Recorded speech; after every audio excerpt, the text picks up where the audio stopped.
औज़ुबिल्लाहिमिनश्शैतानिर्रजीम बिस्मिल्लाहिर्रहमानिर्रहीम कुल्लु नफ्सिन ज़ाइक़तुल मौत अन अबी हुरैरा रज़ियल्लाहु तआला अन्हु क़ाल क़ाल रसूलुल्लाहि सल्लल्लाहु अलैहि वसल्लम मन शहिदल जनाज़ता हत्ता युसल्ला अलैहि फलहु क़ीरात व मन शहिद हत्ता युदफन कान लहु क़ीरातान क़ील व मल क़ीरातान क़ाल मिस्लुल जबलैनिल अज़ीमैन रवाहुल बुखारी व मुस्लिम। हज़रत मुहतरम करीबुल मर्ग इंसान को तलक़ीन की जाएगी कलमे की, और कोई एक आदमी थोड़ा हल्की आवाज़ से कलमा पढ़ेगा अव्वल दो, और जब करीबुल मर्ग इंसान कलमा पढ़ ले या कोई खैर की बात अल्हम्दुलिल्लाह अल्लाहु अकबर वगैरह कह दे तो अब तलक़ीन करने वाले को चाहिए खामोश हो जाए। अब अगर उसने उसके बाद इंतकाल तक कोई बात नहीं की तो ये कहा जाएगा कि कलमे पर उसका इंतकाल हुआ, और उस फजीलत का वो मुस्तहिक़ है जो अल्लाह के प्यारे हबीब ने इरशाद फरमाया। गुस्ल मस्जिद के सिलसिले में मोटी बात हमने कही थी कि अगर गुस्ल वाजिब नहीं है मस्जिद पर तो जिस तरह आप आसानी से नहला सके नहला, वरना मसनून तरीका ये है कि पहले इस्तिंजा कराया जाए मोटे दस्ताने पहन करके, और सतर पे मोटा कपड़ा डाल दिया जाए, फिर वुज़ू कराई जाए। वुज़ू कराने में न तो हाथ कटते हुए धुलाएंगे, न कुल्ली कराएंगे, न नाक में पानी डालेंगे। लेकिन अगर गुस्ल वाजिब था तो रूई होता करके मुँह में फेर देंगे और नाक में फेर देंगे। अगर मुँह खुला है तो फिर मुँह और नाक में रुई लगा देंगे कि पानी अंदर न जाए। फिर बाईं करवट में लेटा देंगे, दाईं करवट ऊपर आ जाएगी, लेकिन सर से नहलाना शुरू करेंगे। वुज़ू कराने के बाद चेहरा धुलाया और हाथ धोने को धुलाया, मसा कराया और पैर धुला दिया। अब गुस्ल शुरू करेंगे तो सबसे पहले सर से शुरू करेंगे। बाएं करवट लेटाएंगे तो दाएं करवट ऊपर हो जाएगी। इसको 3 बार पानी डालना है। एक बार पानी डाल के साबुन काट देंगे, फिर मलेंगे, फिर दोबारा पानी डालेंगे, और ध्यान रखें पानी नीम गर्म हो बैरी के पत्ते में, और दोबारा जो पानी डालेंगे वो काफूर मिला हुआ हो। फिर ऐसे ही उसको दाईं करवट पे कर देंगे और बाईं करवट पे 3 बार ऐसे ही करेंगे। और बाद में एक बात दस्ता जमा हो रह गई थी कि फिर थोड़ा सहारा देके बॉडी को उठाएंगे, और उठाने के बाद पेट में थोड़ा सहारा देके दबाएंगे। कुछ लोगों ने कहा जब इस्तिंजा कराना है तभी उठा करके सहारा देके दबाया जाए, लेकिन जो फिक़ह की किताबों में जो सही बात लिखी है वो ये है कि जब गुस्ल मुकम्मल हो जाए तो फिर सहारा देके उठाना, पुष्ट में सहारा देना और पेट को थोड़ा मलना, हल्का दबाना। बाद में करने की वजह यह है कि जो नीम गर्म पानी होता है उससे बदन के आज़ाद थोड़ा ढीले हो जाते हैं। तो अगर कुछ उजला वगैरह पेशाब पाखाना निकलना होगा तो निकल जाएगा, अगर निकलता है तो उसको धुल देंगे, दोबारा वुज़ू और गुस्ल को दोहराने की जरूरत नहीं है। बाद दफा पेट न सहलाने और न दबाने की वजह से कुछ मामला ऐसे आए कि जब मैयत को कफन पहना किया गया और लोग लेके चलने लगे, और जब मैयत गिरी तो गलाज़त बाहर आ गई। इसलिए इस अमल को जरूर करें। और उसके बाद कफन पहनाना है, हमें बताया था सबसे पहले चादर बिछाई जाएगी, उसके ऊपर इज़ार बिछाएंगे, फिर कमीज बिछाएंगे, और कमीज के बीच में गला कटा होता है उसको सिरहाने रख देंगे। मैयत में लटाने के बाद वो गला जो कटा था जो सिरहाने हिस्सा रखा था उसको पैर की तरफ सरका देंगे तो सर बाहर आ जाएगा। अब जो इज़ार है उसका बायां पल्ला लपेटेंगे, फिर दायां पल्ला, बायां पल्ला ऊपर रहेगा, ध्यान रखें। और इसी तरीके से जो आखिर में चादर है उसको लपेटेंगे, उसका बायां पल्ला पहले कर देंगे, बाद में दायां पल्ला कर देंगे। फिर 3 धज्जी से बांध देंगे, सर के बाहर धज्जी से कसके बांधेंगे, बीच में भी एक जगह बांध देंगे और पैर के बाहर भी एक जगह बांध देंगे। और जब इंतकाल हुआ उस वक्त क्या करना है ये ध्यान में रखिए। सबसे पहले आंखें बंद करनी है, जबड़े को बांध देना है, और दोनों पैरों को सीधा करके दोनों अंगूठों को मिला के बांध देना है। और ये जो हाथ है इसको सीधा पहलू में बाजू में रख देना है। हमने देखा कुछ लोग हाथ को सीने पर रख देते हैं, ये अच्छा तरीका नहीं है। इस ताल्लुक से बहुत से फुक़हा ने कहा कि सीने पर जो है मैयत का हाथ बांधना और रखना ये गैरों का तरीका है। और अगर बॉडी को किसी ने सही नहीं किया और आप हाथ सीने पर रखना और बांधना चाहते हैं तो हाथ अकड़ गया, अब आपको जबरदस्ती करनी पड़ेगी। तो बेहतर क्या है, इंतकाल के बाद ही हाथ सीधा बाजू पहलू में सीधा करके रख दें, छोड़ दें और गुस्ल के बाद कफन भी ऐसे देंगे, हाथ को सीने पर या पेट के ऊपर या नाक के ऊपर या उसके नीचे मोड़ने और बांधने की जरूरत नहीं। इसमें मैयत के लिए तकलीफ और मशक्कत की बात है। ये तो गुस्ल और कफन हो गया मर्दों का।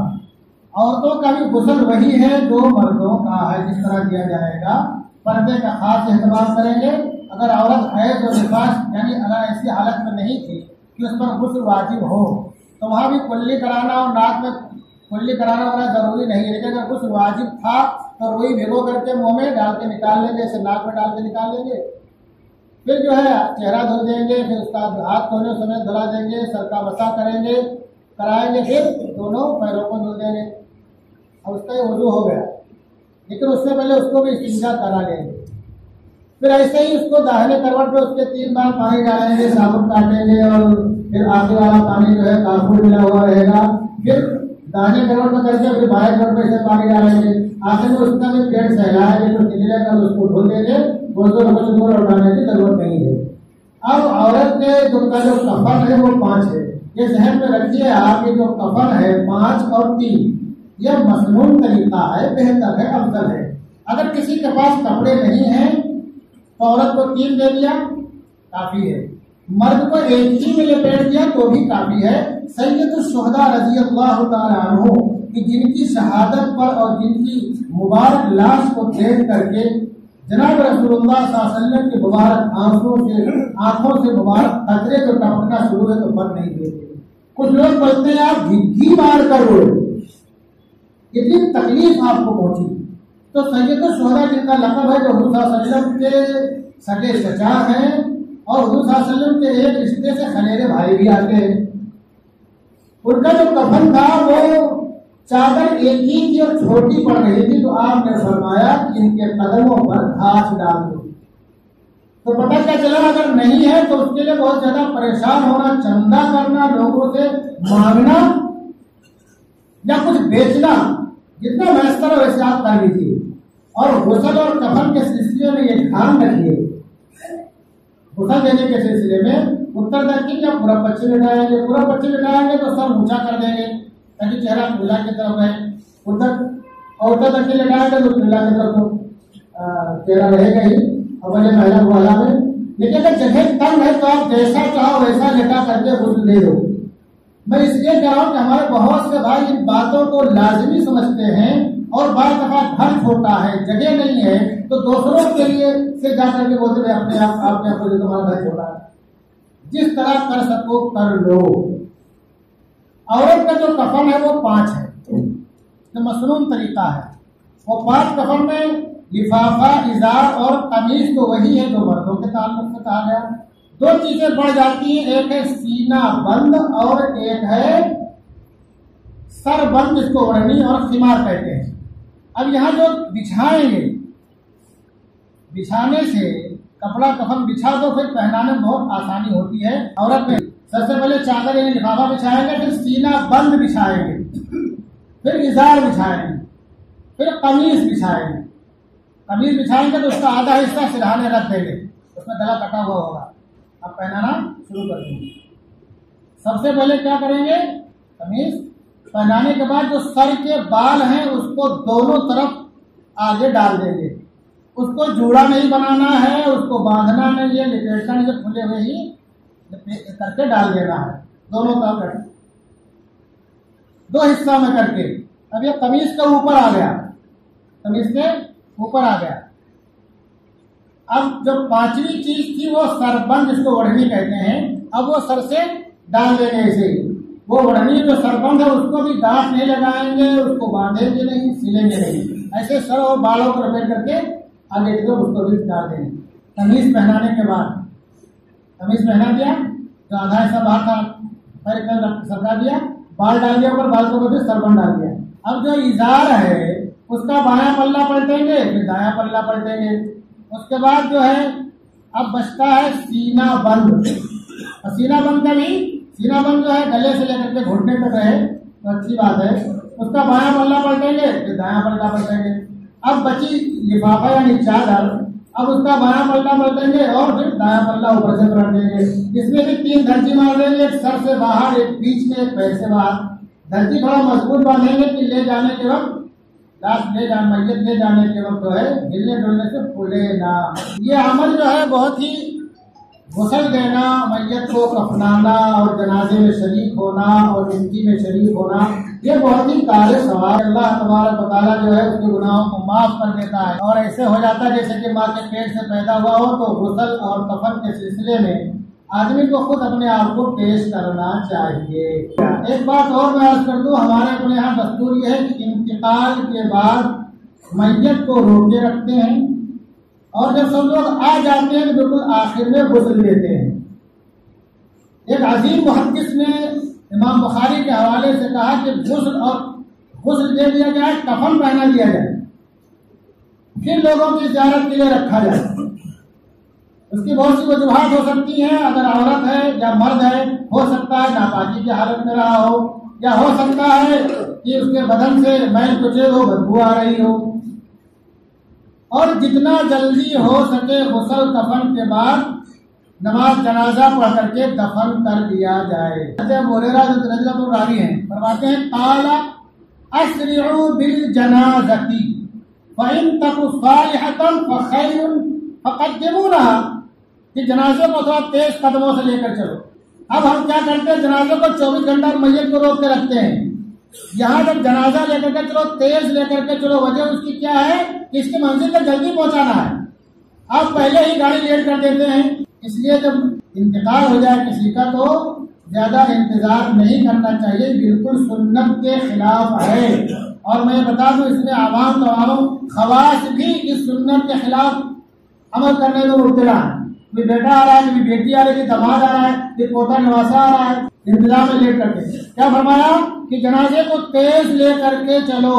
भाई तब वो सवाल है, अगर वो नेक है तो खैर तो कद्दिमूनहा, तो भलाई की तरफ उसको तुम लेके जाओ, यानी उसकी जो मंजिल है उसके लिए खैर है, भलाई है, जन्नत के बाद में पहुंचा, जल्दी उसको उसके जन्नत के बाद में पहुंचा दो। लेकिन वहीं तक सिवा जालिम, अगर इसके अलावा कुछ है फशर्रुन, तो बुराई है। तज़ऊनहु अन रिकाबिकुम, तो बुराई है जिसको तुम जल्द से जल्द अपने कंधों से नीचे उतार दो। तो हमें जनाजे को लेकर तेज चलना चाहिए और तजहीज़ तदफीन में जल्दी करनी चाहिए। किसी का इंतजार नहीं करना। जो लोग जानकार हैं, समझदार हैं, वो क्या बोलते हैं, इंतकाल हो फटाफट गुस्ल देके कफन करके जनाजा भर के दफन कर देना, किसी का इंतजार न करना। कुछ लोगों ने हमसे बताया कि हमने अपने बेटे को ऐसे का रखा और जहाँ इंतकाल हो वही दफन करना। बम्बई से गांव ले जाओ, गांव से बम्बई लेकर के आओ। हमने सुना कि मोटे मोटे इंजेक्शन लगते हैं बॉडी खराब ना हो इसलिए। तो आपकी गट कौन बना रहा है? डॉक्टर बना रहा है, पैक करने वाला बना रहा है। अगर कोई जवान खातून मर गई, उसको गांव लेके जा रहे हो तो कितनी बेहुरमती होती है, कितनी बेहुरमती होती है, उसको लफ्जों में बयान करना मुश्किल है। आपकी बेटी है, जवान है, आपने उसका चेहरा देखा, घर वालों ने देखा, शौहर ने देखा, तीसरे कभी किसी ने नहीं देखा हो, लेकिन वो डॉक्टर देख रहा है, इंजेक्शन लगा रहा है, क्या कर रहा है। तो मैयत को यहाँ से वहां ले जाने की भी कोशिश मत करो, बेहतर नहीं है। बेहुरमती भी होती है और बेइज्जती भी होती है।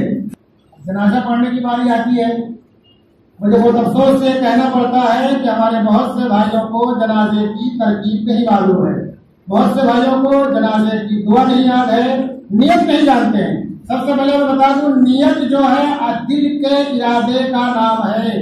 अगर आपने दिल में ये इरादा किया कि हम जनाजा पढ़ने जा रहे हैं, हम नमाज में शरीक हो गए, आपकी नमाज हो गई, जबान से कहना जरूरी नहीं है। जनाब रसूलुल्लाह सल्लल्लाहु अलैहि वसल्लम से नियत के ताल्लुक से जबान से नियत की जाए, कही जाए, कोई रिवायत नहीं मिलती है। इसीलिए बाज़ फुक़हा ने कह दिया कि जबान से नियत करना बिदअत है। तो हम जनाजा पढ़ने के लिए काफी है। लोग क्या बोलते हैं, मौलाना जनाजे की नियत बता दो। बताओ, मुसलमान घर में पैदा हुए, जवान हो गए, 40 साल उम्र हो गई, 20 साल, 50 साल, 60 साल, 80 साल, जिसको नियत के बारे में नहीं मालूम, वो जनाजा की तरकीब क्या जानता होगा, उसको जनाजा की दुआ कैसे याद होगी। इसीलिए मदरसे इसीलिए हैं, चलना फिरना सीखो, बोलना तो मदरसों में आ जाओ, मकतब में। और अगर उस मौके से वालिदैन ने ध्यान नहीं दिया या तुमने खरमस्ती में अपना बचपना गुजार दिया, तो अब बड़े हो गए, अब मदरसे में जा सकते हो, तो तबलीगी जमात है, एक शोभा यह भी है, और जवान बूढ़ों बड़ों के लिए, सबके लिए, दादा के लिए, नाना के लिए, सबके लिए है। जाके उसमें सीख लो कम से कम। आप तमाम हजरात उसमें शिरकत करें, अपनी नस्लों को ले जाएं, अपने बच्चों को ले जाएं और अपने बड़े साथियों को ले जाएं। और जिसको मौका हो तो जमात में चिल्ला 4 महीने में भेजने की कोशिश करें, और मौका नहीं है, 2 भाई है तो एक को भेज दो, बाप बेटे हो तो एक को भेज दो, ताकि मजबूती आ जाए तुम्हारे अकाइद में, मजबूती आ जाए नमाज वगैरह की तरकीब जानने में, मजबूती आ जाए ज़कात के मसाइल जानने में, मजबूती आ जाए हज के मसाइल जानने में, रोजे के मसाइल जानने में। और सबसे अहम बात किसमें मजबूती आएगी, अमल करने में मजबूती आएगी। बूढ़े हो गए तो क्या उसके लिए तबलीगी जमाती है, वही आपको सिखा पाएगी। वो जो जनाजा गाह है वो मदरसा और मकतब नहीं है। इसलिए हमने बहुत से मशाइख और बहुत से पुराने अइम्मा को देखा, जिनकी जिंदगी, जिनके बाप की जिंदगी, जिनके दादा की जिंदगी इमामत में गुजर गई, कभी नियत नहीं बताया, और ये बोल दिया करते थे कि ये मदरसा नहीं है, ये मदरसा नहीं कि मैं तुमको पढ़ाऊं, नियत बताऊं। मदरसे में पढ़ना चाहिए था, नहीं पढ़े हो तो अब आकर के सीखो, ये नियत बताने की जगह नहीं है। अगर आपने दिल से इरादा कर लिया जनाजा पढ़ने की तो काफी है, जबान से कहना जरूरी नहीं है। अगर आप जबान से कहना चाहे भाई इतना भी काफी है कि मैं जनाजा पढ़ना चाहता हूँ, जनाजा पढ़ने की नियत कर रहा हूँ, पीछे से मान तो काफी है। अब उसमें 4 तकबीरें होती हैं। पहली तकबीर में हाथ उठा के बांध लेंगे, फिर दोबारा हाथ नहीं उठाना है, सना पढ़ेंगे। सना में आमतौर से लफ्ज बढ़ता है, वो जल्ला सना होगा। तो नहीं याद है तो जो नमाज से पढ़ते वही काफी है। दूसरी तकबीर पर दरूद शरीफ पढ़ते हैं, दरूद इब्राहिमी, जो बुखारी में भी है, मुस्लिम में भी है। तीसरी तकबीर के बाद जनाजे की दुआ पढ़ते हैं। अब जनाजे की दुआ में कैसे आप हजरात को याद कराऊं, याद कर लेना, नहीं याद होगा तो आकर के मौलाना, उलमा, इम्मा, मुअज्जिनीन से सीख लेना, या जमात में निकल जाना फौरन यहाँ से जाने के बाद। अगर नहीं जनाजे की दुआ नहीं याद है तो यहाँ से घर मत जाओ, सीधा तबलीगी जमात में चले जाओ, ताकि कम से कम तुमको जनाजे की दुआ को याद हो जाए। तुम्हारा बाल मर जाए तो उसमें जनाजा को तुम पढ़ दो सही तरीके से कम से कम। इसी के बाद जनाजे की दुआ पर, जनाजे की दुआएं मुख्तलिफ है, लेकिन जो राइज है वो क्या, अल्लाहुम्मा अक़बिल हय्यिना व मय्यितिना व शाहिदिना व गाइबिना व सगीरिना व कबीरिना व ज़करिना व उन्साना, अल्लाहुम्मा मन अहयैतहु मिन्ना फअहयिही अलल इस्लाम व मन तवफ़्फ़ैतहु मिन्ना फतवफ़्फ़हु अलल ईमान। बहुत मुख्तसर दुआ है, बहुत दुआएं लंबी भी है, दूसरी दुआ भी है। बच्चे और बच्ची की दुआ अलग है, बच्चे और बच्ची की दुआ अलग है। बच्चा नाबालिग है तो उसकी दुआ दूसरी है, बच्ची नाबालिग है तो उसकी दुआ दूसरी है। वक्त में के सवाल को याद करो बैठ करके में। अगर किसी को जनाजे की दुआ नहीं याद है तो क्या करेगा वो? हम लाखों रुपया खर्च कर देते हैं, बाद जो करोड़ों रुपया, भाई MBBS MD बनने में करोड़ों रुपया खर्च होता है, कर ही लेते हैं, लेकिन अपने बच्चों को जो जरूरी है, जो हमारे मरने पर काम है, वो नहीं सिखाते। जनाजे की दुआ नहीं याद है तो बहुत मुख्तसर पढ़ना, अल्लाहुम्मा अग़फ़िर लिल मुअमिनीना वल मुअमिनात पढ़ लो। अब ये भी नहीं आता है तो अब क्या किया जाए? तो अपनी जबान में जो पढ़ सको पढ़ लो, मग़फ़िरत के लिए क्या करोगे? फिर चौथी तकबीर के बाद सलाम फेर देना है। अब जनाजे की नमाज हो गई। जनाजा ले चलने की भी तरकीब है कुछ, कि जनाजे को जो कंधा दिया जाए, क्योंकि सर आगे होता है, तो जनाजे का दाहिना हिस्सा कंधा और आपका दाहिना कंधा, पहले उधर से लगाएंगे कंधा, फिर पीछे कुछ कदम चलते पीछे आ जाएंगे, फिर पीछे वाले में लगाएंगे, फिर आगे जाएंगे, मैयत का बायां कंधा और आपका बायां कंधा, फिर 10-20 कदम चलेंगे, फिर पीछे आएंगे, फिर पीछे पायों को पकड़ लेंगे, फिर 10-20 कदम चलेंगे, अपने बाएं कंधे पर करके। ये जनाजा को लेकर के चलने का जो बेहतर तरीका है। जनाजा लेकर के चलते हुए जो है कोई भी जिक्र अज़कार, जो बहुत लोग चिल्लाते हैं ना, कुछ आता ही कद उठाओ और कलमे शहादत, ये सूरह अनफाल की आयत नंबर 45 की तफसीर में अल्लामा इब्न कसीर ने लिखा, गालिबन बैहक़ी का हवाला दिया है कि 3 मकाम ऐसे हैं जहां खामोश रहा जाएगा। एक तो जिहाद, मैदान किताल, मैदान जिहाद, दूसरा कुरान की तिलावत, और तीसरे जनाजा ले चलने के वक्त। आपको जोर से कुछ भी नहीं पढ़ना है, जोर से कुछ भी नहीं पढ़ना है। अगर आप कुछ पढ़ना चाहते तो दिल में उस मस्जिद की तरक्की दर्जात के लिए, मग़फ़िरत के लिए दुआ करो। लेकिन हम बहुत चिल्लाते हैं। मैंने देखा है जब मोहम्मद रसूल में गया था तो इंतकाल का जनाजा जा रहा था तो मस्जिद जो सदर साहब जो भी आ जाके थे जनाजे के, और सब लोग आगे चल रहे थे, क्या बोलते थे, हस्बी रब्बी जल्लल्लाह माफी क़ल्बी गैरुल्लाह। और एक जगह जनाजे में देखा लोग पीछे सलानात और क्या क्या पढ़ते हुए जा रहे हैं, बाद लोग भोपू लगा के पढ़ते हुए जाते। जनाब रसूलुल्लाह सल्लल्लाहु अलैहि वसल्लम और सहाबे किराम के जमाने में जो बातें नहीं थी, अगर हम उसको बढ़ाएंगे तो ये समझो कि हम अल्लाह के रसूल सल्लल्लाहु अलैहि वसल्लम और आपके जानिसारों के तरीके को छोड़ रहे हैं। अब आएगा मसला जो है कब्र में उतारने का। उतारना बहुत आसान है, तो आदमी कब्र में चले जाए और एक दो आदमी ऊपर रहे, पश्चिम की तरफ से उतारेंगे, या अगर जगह ना हो तो जैसी सोलो तो वैसे उतार देंगे। और कब्र में उतारने के टाइम जो दुआ है वो हमको किसी को बहुत कम लोगों को याद है, बिस्मिल्लाहि व बिल्लाहि व अला मिल्लति रसूलिल्लाह, बिस्मिल्लाहि व बिल्लाहि व सुन्नति रसूलिल्लाह, बिस्मिल्लाहि व अला मिल्लति रसूलिल्लाह। मुख्तलिफ तरीके से हदीस मुक़द्दसा में दुआएं हैं मैयत को कब्र में उतारने के टाइम। अब कब्र में उतारने के बाद क्या करेंगे, हम खाली चेहरा किबला रू करते हैं। हमें खाली चेहरा किबला रू नहीं करना है, हमें पूरी बॉडी किबला रू करनी है। ध्यान दो, मैं पूरी बॉडी किबला रू करनी है, खाली गर्दन मरोड़ करके चेहरा किबला रू नहीं करना है, पूरी बॉडी किबला रू करना है। आप कूल्हे के नीचे कुछ रख दीजिए और आखिर में पैर के नीचे कुछ रख दीजिए, मोढ़े के नीचे कुछ रख दीजिए और सर के नीचे पूरी बॉडी किबला रू हो जाए। और उसके बाद तख्ता लगा देंगे और फिर इस तरह से फिर मिट्टी देना जो शुरू करेंगे और सर की तरफ से करेंगे 3 मुट्ठी भर के, दोनों हाथों से भर के मिट्टी देना है, जिसको अंजूरा बोलते हैं देहाती भाषा में। पहली बार में मिनहा खलक़नाकुम, दूसरी बार में वफ़ीहा नुईदुकुम, और तीसरी बार में वमिनहा नुख़रिजुकुम तारतन उख़रा। 3 अंजूरा मिट्टी देना है, 3 बार ये दुआ पढ़नी है। कुरान के आयत का टुकड़ा है। मिट्टी दे चुकने के बाद जब कब्र बराबर हो जाए तो उस पर पानी छिड़क देना चाहिए। अल्लाह रसूल सल्लल्लाहु अलैहि वसल्लम ने एक मौके से पानी छिड़कवाया है और उसके बाद कुछ देर वहां रुकना चाहिए। रुक करके मैयत की मग़फ़िरत और तस्बीह यानी साबित कदम रहने के लिए दुआ करनी चाहिए। जो अल्लाह के रसूल सल्लल्लाहु अलैहि वसल्लम साबित है वो नहीं करते। हम क्या करेंगे, जनाजे के बाद भी दुआ करेंगे, जबकि जनाजा खुद दुआ है। हम क्या करेंगे, मैयत देने के बाद वहाँ एक साथ दुआ कराएंगे, सब आमीन बोलेंगे। इसको पता नहीं है मौलाना ने दुआ कराना अरबी में क्या बोले पता नहीं, कहा आमीन बोलना पता नहीं। जब मौलाना की साथ जुड़ेगी वहाँ सब आमीन बोलेंगे, अरबी में वहाँ दुआ करा रहे हैं। फिर क्या करेंगे, बहुत से लोग 40 कदम जाने के बाद दुआ करेंगे। फिर क्या करेंगे, घर मैयत के घर आकर के भी दुआ करेंगे और खाना खा के जाएंगे। जनाब रसूलुल्लाह सल्लल्लाहु अलैहि वसल्लम से साबित नहीं है, जनाजा खुद दुआ है। मिट्टी बराबर करने के बाद जनाब रसूलुल्लाह सल्लल्लाहु अलैहि वसल्लम से एक रिवायत मिलती है। वो रिवायत क्या है, अबू दाऊद सफा नंबर 459, अन उस्मान बिन अफ़्फ़ान क़ाल नबी सल्लल्लाहु अलैहि वसल्लम इज़ा फ़रग़ मिन दफ़निल मय्यिति। हज़रत उस्मान बिन अफ़्फ़ान रज़ी अल्लाह अन्हु रिवायत करते हैं कि जनाब रसूलुल्लाह सल्लल्लाहु अलैहि वसल्लम जब मैयत को दफन करके फारिग होते, वक़फ़ अलैहि, तो वहाँ थोड़ी देर ठहरते। वक़फ़ अलैहि फ़क़ाल, तो क्या कहा, वहाँ थोड़ी देर आप ठहरे। फ़क़ाल, तो आपने कहा इस्तग़फ़िरू लिअख़ीकुम वस्अलू लहु तस्बीह फ़इन्नहु अलआन युसअल, कि अपने साथी अपने भाई के लिए बख्शिश तलब करो और उसके लिए अपने भाई के लिए जमे रहने के लिए अल्लाह से मांगो।